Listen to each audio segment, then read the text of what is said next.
ఇక్కడ మా తులసి మొక్కకైతే ఆపిడ్స్ అయితే చాలా వచ్చేసాయండి. ఇవి రావడం వల్ల మొక్కని ఎదగనివ్వదు.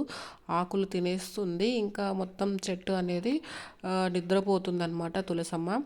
అందుకని ఏం చేయాలనేది ఆలోచించాను నేను.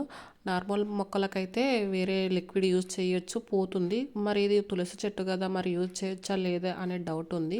సరే, ఏదైతే అదవుతుంది. ఇంకా చెట్టు మొత్తం పాడైపోతుంది అనేసి అయితే నేనైతే ఈ లిక్విడ్ అయితే ప్రిపేర్ చేశాను. అర స్పూన్ పసుపు, అలాగే అర స్పూన్ వరకు హ్యాండ్ వాష్ ఉంటుంది కదా, ఏ హ్యాండ్ వాష్ అయినా పర్లేదు, షాంపూ అయినా పర్వాలేదు, చివరికి సర్ఫ్ అయినా పర్వాలేదు, తీసుకొని కొద్దిగా ఇలా రెండు పసుపుని ఆ లిక్విడ్ని వాటర్లో వేసి ఇలా డైల్యూట్ చేసేయాలన్నమాట.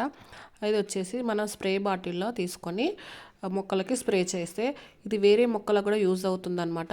చిక్కుడు చెట్టు కానీ, గులాబీ, చామంతి ఇలా ఉంటాయి కదా పూల మొక్కలకి. కానీ ఈ పేనుబంక అనేది చాలా వస్తుంది, మొక్కల్ని చాలా డిస్టర్బ్ చేస్తుంది అనమాట, ఎదగనివ్వదు.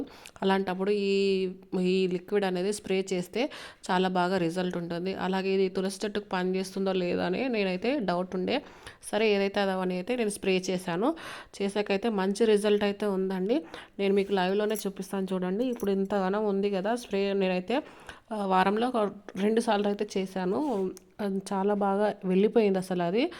మనం ఇట్లా స్ప్రే చేయడం వల్ల వాటికి పసుపు అనేది యాంటీబయాటిక్ కదా, సో చాలా బాగా వర్క్ అయిందనమాట.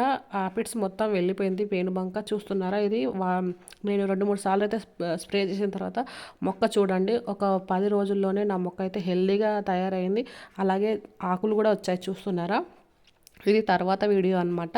స్ప్రే చేశాక బిఫోర్ ఆఫ్టర్ చూపిస్తున్నాను. అదేమో చేయకముందు, ఇదేమో చేసిన తర్వాత అనమాట వీడియో. ఇది చూస్తున్నారా, చిన్న చిన్న ఆకులు కూడా స్టార్ట్ అయ్యాయి గ్రోత్ అవ్వడం. హెల్దీగా కూడా ఉంది తులసి చెట్టు. నచ్చితే ఒక లైక్ చేయండి.